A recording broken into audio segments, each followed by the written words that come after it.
예비 며느리가 결혼 준비에 바쁠 때 신우가 예비 며느리의 번호를 어떻게 알았는지 저 모르게 예비 며느리에게 연락을 했더라고요. 알고 보니 상견례 때 예비 며느리에게 명함을 건네받은 적이 있었어요. 예비 며느리에게 예단 목록을 이야기했더라고요. 우리 예비 조카 며느리 예단할 때 시댁 사람들 것도 다 챙겨야 되는 거 알고 있지? 아, 저희는 예단님을 생략하기로 했고 저희 어머니도 그렇게 하라고 하셔서 안 하는 걸로 알고 있어요. 어머, 그런 게 어딨어. 결혼해서 대접받으려면 원래 예단 같은 것들은 정확히 해야 되는 거야. 그런 거 안 챙기면 나중에 뒷말 들어. 조부모님이 그런 걸 안 가르쳐 주셨니? 에휴, 그런 거 원래 부모님이 가르쳐 주거나 해야 되는데 너희 예비 시어머니는 너한테 그런 것도 안 가르쳤다니? 저흰 생략하고 그거 할 돈으로 저희 결혼 준비에나 더 버티라고 하셔서 저는 그렇게 생각하고 있었어요. 다른 건 몰라도 시댁 어른들 예단은 챙기는 게 예의야. 이불이랑 한복 보러 갈까 하는데 너는 시간이 언제 되는 거니? 예비 며느리 폰은 통화를 하면 자동으로 통화 녹음이 되는 기능이 있어요. 그래서 예비 며느리 폰으로 들은 대화 내용들이 참 가관이었어요. 이 정신 나간 신우가 내 며느리한테 전화해서 헛소리를 늘어놓은 거였죠. 그 뒤에는 저희 아들 목소리가 들리더라고요. 아들이 옆에 같이 있었던 모양인지 예비 며느리 폰을 획 뺏어서는 대신 전화를 받았어요. 고모, 저희 결혼식 때 뭐 보태주실 거 아니면 그냥 제발 가만히 있어주세요. 얘 말하는 것 봐. 그 엄마의 그 아들이네 정말. 싹수 없는 것 하나는 어쩜 그렇게 붕어빵이야. 안 좋은 것만 다 니네 엄마 닮아가지고서는 결혼식도 얼마 안 남았는데 나한테 따로 인사 다시 안 오니? 인사하러 와야지. 그때 예단에 대해 다시 이야기하자. 저는 할 이야기 없습니다, 고모. 그리고 일방적으로 저희 아들이 끊었고요. 정말 이게 말이나 되는 일인지 너무 화가 나서 남편에게 말했더니 남편 반응이 더 기가 차더라고요. 당신이 당신 동생 좀 말려. 저러다가 예비 며느리 도망가면 어쩌려고 그래. 우리 아들 결혼 앞두고 파혼당하는 걸 보고 싶은 거야? 당연히 집안 어른이니 결혼 전에 다시 한번 더 들려서 정식으로 인사드리는 게 예의지. 내 동생이 뭐 틀린 말 한 것도 없잖아. 그리고 예단도 그래. 그것도 자기들끼리 이야기지. 자기들 마음대로 예단 예물 생략하는 게 그런 게 어딨어. 그럼 신혼에는 왜 예단을 받아야 되는데 신혼애가 우리 아들 결혼에 뭐 보태준 게 있다고. 신우가 우리 아들 이제껏 크면서 뭐 하나 해준 게 있어야 고모 대접을 해주지. 고모라는 자체만으로 예의를 차려야지. 고모가 뭘 꼭 해줘야 고모 대접을 해주는 거야? 뭘 자꾸 그렇게 바라는 게 많어. 그냥 기본 예의를 지키라는 거잖아. 당신이 자꾸 애를 그렇게 싸고 도니까 저 자식이 저렇게 싹 수가 없는 거야. 알겠어? 남편은 대려 저에게 소리를 치며 끝까지 신우 편을 들었어요. 그리고 남편이 아들에게 당장 전화를 했어요. 너, 네 고모네 가서 따로 인사드려라.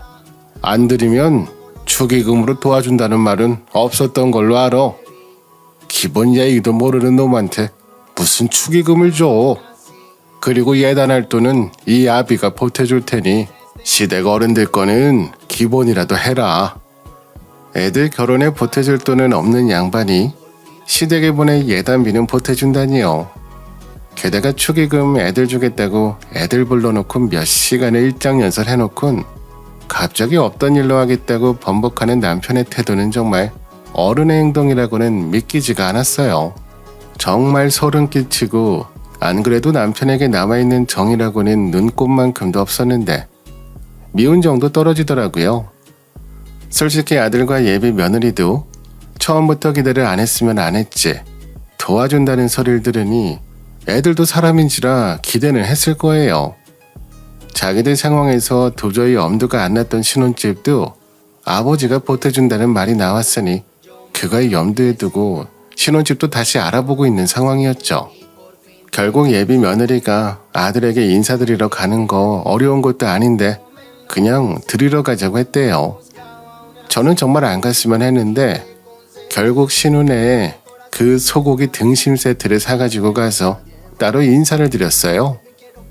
그리고 시어머니와 신우의 이불, 한복, 예단으로 해드렸네요.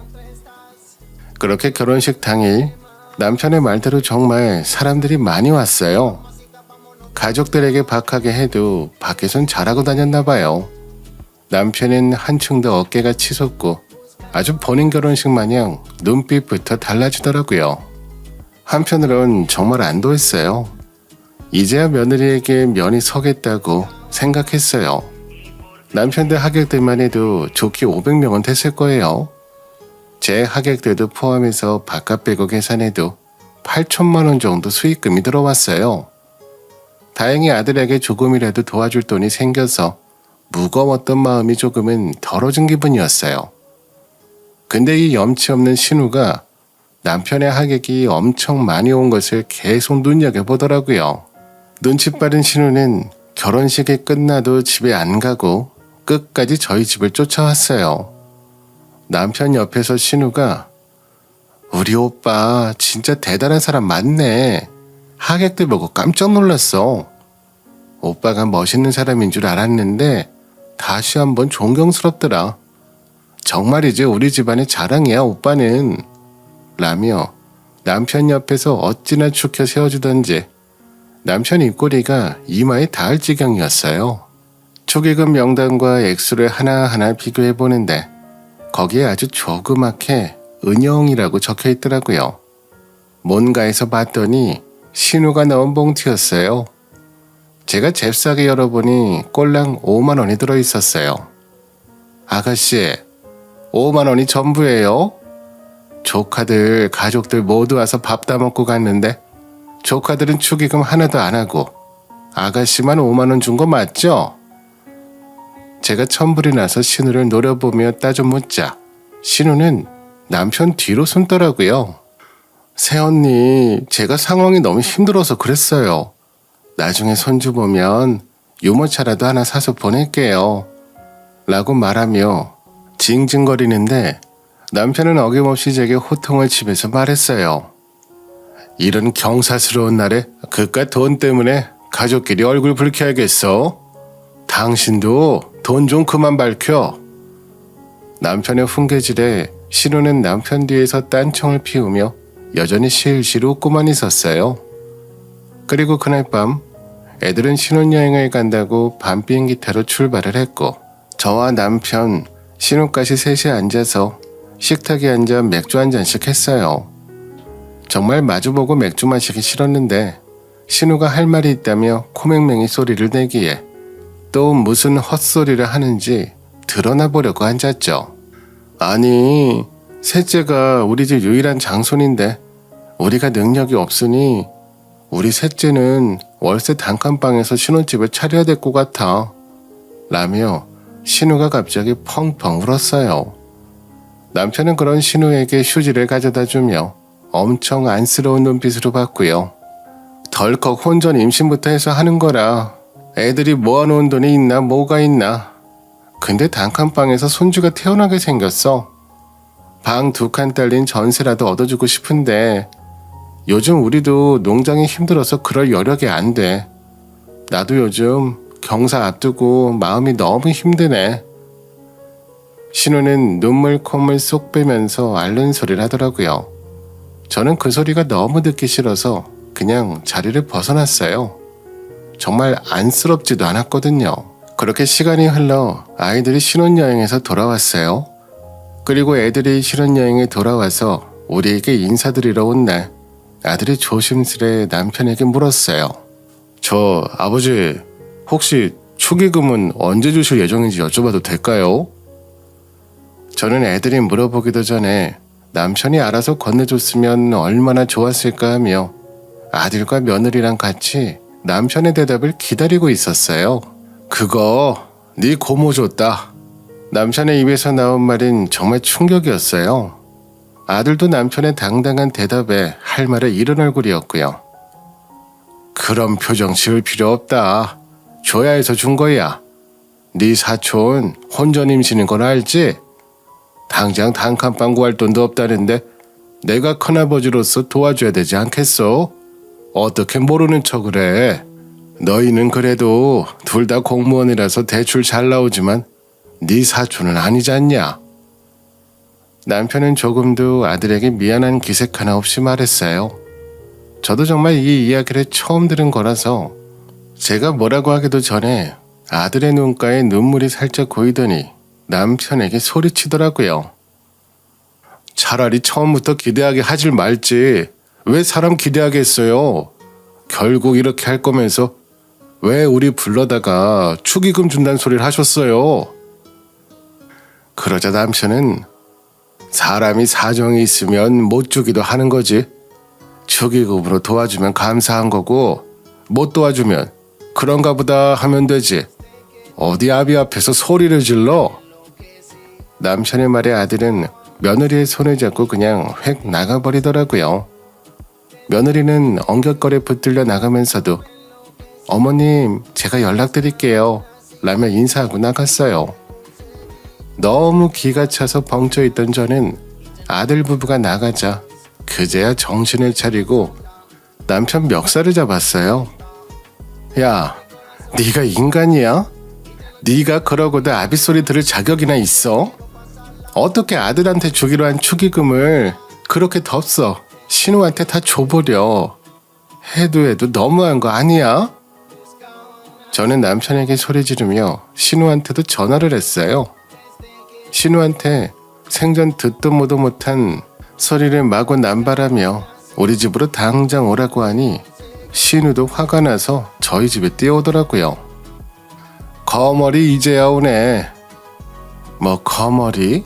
새언니 지금 말 다 하셨어요? 거머리한테 거머리라고 하지 내가 틀린 말 했니? 우리 아들한테 주기로 한 축의금 그렇게 오빠 구슬려서 날름 받아 먹으니까 좋아 죽겠지? 그 말을 하는 동시에 하늘에 별이 보이더라고요. 남편이 제 뺨을 올린 거였어요. 거머리? 내 동생한테 사과해. 저는 개의치 않고 악다구니 쓰며 소리쳤어요. 이제껏 둘이 30년 동안 나를 기만한 것도 모자라서 이제는 내 아들까지 기만해? 당신한테 가족은 나랑 아들이 아니라 신우랑 신우 가족들이니 그렇게 안쓰러워 죽고 못 사는 신우랑 같이 살게 해줄게. 자식 결혼시켜서 출가했으니 나도 출가한다. 우리 이혼이야. 그리고는 신우 머리채를 확 휘어잡아 돌려가며 그랬죠. 똑바로 봐. 너 때문에 당신 오라비 말년에 호랍이 되는 거야. 그리고 남편에게도 말했어요. 당신은 끝까지 신우 편에 들려고 우리는 말년에 같이 늙어갈 수 없어. 당신 동생 때문에 이혼한 것도 있지만 결정적인 원인은 당신이야. 그러자 남편이 코웃음 치며 말했어요. 어차피 집도 차도 다 내 명이고 연금은 재산 분할에 포함도 안 될걸? 말년에 돈 한 푼 없이 거리에 나앉을 사람은 내가 아니라 당신일 텐데 무슨 자신감으로 이혼 소리를 해? 홧김에 이혼하자고 하는 거 이해해주는 거 여기까지야. 더 이상 이혼 이야기하면 안 봐줘. 맨몸으로 쫓아낼 줄 알아. 그 소리를 듣고 있자니 더 들을 것도 없더라고요. 상처받은 아들이 걱정되어 아들한테 전화를 걸었어요. 아들 목소리를 들으니 주책맞게 제가 왜 눈물이 나던지 제 우는 목소리를 듣고 아들과 며느리가 제가 있는 곳으로 바로 와줬어요. 엄마, 이렇게 더 이상 살지 마. 제발 나를 위해서, 아니 엄마를 위해서라도 하루라도 빨리 아버지랑 이혼해. 그리고 축의금은 신경 쓰지 마요. 차라리 나도 마음 편해. 결혼할 때 받은 것도 없으니 결혼 후 내가 찾아뵐 이유도 없으니까. 난 이제 찾아뵙는 일 없을 거야. 아들 부부는 저를 병원으로 데려가서 진단서를 끊고 바로 변호사 사무실을 찾아갔어요. 그리고 변호사 선임을 하고 이혼 소장을 작성했고요. 변호사에게 물었죠. 명의가 다 남편으로 되어 있는데 제가 분할받을 재산이 얼마나 될까요? 제 물음에 변호사님이 친절하게 대답해 주셨어요. 이혼할 때 가장 중요한 게 명의가 아니라 재산 형성 과정과 기여도입니다. 가사노동, 양육분담, 소비 패턴 이런 것들 모두 포함될 거고요. 또 재산 증식 과정에서 각자의 집에서 증여해준 아파트 같은 것도 포함이 됩니다. 제가 30년이 넘는 결혼 생활 동안 가계부를 빠짐없이 기록했고 그걸 보관해두고 있는데 혹시 가계부도 도움이 될까요? 거기에 남편이 신우한테 얼마를 보냈는지 그런 것들이 세세하게 적혀 있어요. 네, 가계부는 아주 결정적으로 재산 분할에 도움이 되는 증거입니다. 이번에 저도 처음 알았는데 연금도 재산 분할의 대상이라고 하더라고요.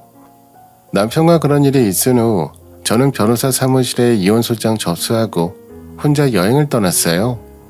생각 정리가 필요하더라고요. 그동안 이혼소장을 받은 남편은 난리가 났어요. 제가 이혼소장을 보내올지는 몰랐던 거죠. 남편도 협의 이혼은 못하겠다며 저희는 소송으로 진행하게 됐고요. 남편이 제 뺨에 손을 댄 것도 아주 좋은 이혼 사유가 됐고요. 이혼 사유가 모조리 남편에게 있음을 입증하는 자료를 수집하며 소장을 작성했기에 단 한 번의 재판 출석 없이 화해 권고 결정으로 이혼 성립이 됐어요. 화해 권고 결정은 민사소송할 때 법원에서 서로 이렇게 해결하면 어때? 라고 하는데 단순한 권고가 아니라 확정이 되면 재판상 화해와 같은 효력이 생기는 것이에요. 즉 확정 판결과 같은 것이라고 합니다. 그리고 재산 분할은 제가 60%를 가져갈 수 있었어요. 남편의 월급은 시댁으로 거의 흘러갔고 제가 어린이집 교사로 일해서 번 돈으로 생활비를 충당하고 살았으니 제 가계부가 재산 분할의 결정타가 됐어요. 저는 어린이집 원장 제의를 받았고 지금은 어린이집 원장으로 있으며 재산 분할을 받고 제일 먼저 아들에게 돈을 보태줬어요. 아들은 남편에게 일절 연락 안 했고요. 남편이 연락하면 그제야 어쩌다 한번 받아주는 정도입니다. 명절도 어버이날도 모든 행사는 뭐든 저를 찾아와서 같이 했어요. 며느리도 제게 얼마나 잘하는지 나 신경 안 써도 되니 너희끼리만 잘 살면 된다고 입이 닳도록 말해도 아들과 며느리는 저를 살뜰하게 챙기더라고요. 반면에 남편은 시댁으로 들어가게 됐어요. 청소해주고 밥해줄 사람은 필요하지 와이프는 없어졌지. 신우한테 기대하고 들어간 거였죠. 하지만 그렇게 도와줬던 신우? 오빠가 들어오니깐 기겁을 하고 따로 집 얻어서 나가 산다고 했어요. 그것도 이미 시댁집을 담보로 대출까지 받아서 말이죠. 늙은 시어머니와 호라비가 된 남편만 시댁에 덩그러니 남겨져 있게 됐어요. 그럴수록 아들 부부에게 전화해서 집착을 했는데 아들이 남편에게 이렇게 말했대요. 저 솔직히 더 좋은 대학 가고 싶었어요. 학원이나 과외만 하나 더 했으면 성적 더 올릴 수 있었고 장학금 생각 안 하면 제 성적이 더 괜찮은 대학 생각할 수 있었는데 아버지는 항상 제 능력 부족이라며 학원 안 다니고도 열심히 하면 된다고 하셨죠. 근데 사촌들은 다 학원 몇 개씩은 다니더라고요. 아빠는 늘 내 편이 아니라 사촌들 편이었죠. 사촌들이 저를 괴롭혀도 한 번도 제 편 들어주신 적 없었어요. 앞으로도 노후는 사촌들한테 효도 받으세요. 저는 저 키운다고 고생하는 우리 엄마한테 효도할 거예요. 엄마가 저 아니었으면 진작 아버지한테 벗어나서 자유로웠을 텐데 저 때문에 아버지라는 사람한테 묶여서 살았으니 저는 저희 엄마 모시면서 살 겁니다. 아들의 말에 남편은 망연자실한 표정을 지었다고 해요. 근데 남편이 진심으로 뉘우쳤을까요? 설사 그렇다고 해도 다시 예전으로 돌아가기엔 어렵겠죠. 저 역시도 결혼식만 끝나면 남편과 관계도 정리할 생각이었으니까요. 다만 축의금 때문에 그 정리가 빨라졌네요. 남편은 이제 홀 시어머니나 모시면서 살아야죠. 손주 보는 재미도 기념일 챙겨주는 자식도 없는 채로 말이죠. 그렇게나 살뜰하게 챙겼던 신우는 어찌 코빼기도 안 보이고 시어머니와 오라비를 나몰라라 하는지 혹시 머리 검은 짐승은 혈육인 여동생이어도 거두면 안 되는 건가 싶네요. 저는 아들네 부부 근처에 살며 며느리가 잘 먹는 반찬이나 좀 해주고 있어요. 지지고 살든 볶고 살든 저거들끼리 잘 살아야죠. 이번 일을 겪으며 믿고 의지하며 평생을 함께할 동반자가 있다는 건 정말 복받은 거라고 생각합니다. 님이 남이 돼버리는 건 정말 한순간이더라고요. 저는 요즘 살맛이 납니다. 이 나이에 제가 하고 싶은 일을 하면서 살고 또 아들 부부에게 조금이라도 도움이 되는 존재로 살고 있는 것 같아서요. 자기 가족 내팽개친 남자들 중에 늙어서 대접받는 남자들 한 명도 못 봤어요. 반대로 그건 여자들도 마찬가지고요. 세상 사람들 모두 등 돌려도 가족들만이 나를 믿어준다면 무너지지 않을 자신이 생기듯 가족들은 그만큼 소중한 존재잖아요. 그렇게 당연히 내 가족이 우선이어야 하는 거고요. 그걸 제 남편은 여태껏 모르고 살았지만 이제는 전 남편이라 불러야겠군요. 내 가족 소중히 여기는 게 정말 기본 중에 기본인데 말이죠. 옆에 있을 때부터 부디 소중함을 아시고 사랑하는 가족과 우리 모두 건강하게 행복하게 살아가길 바래요.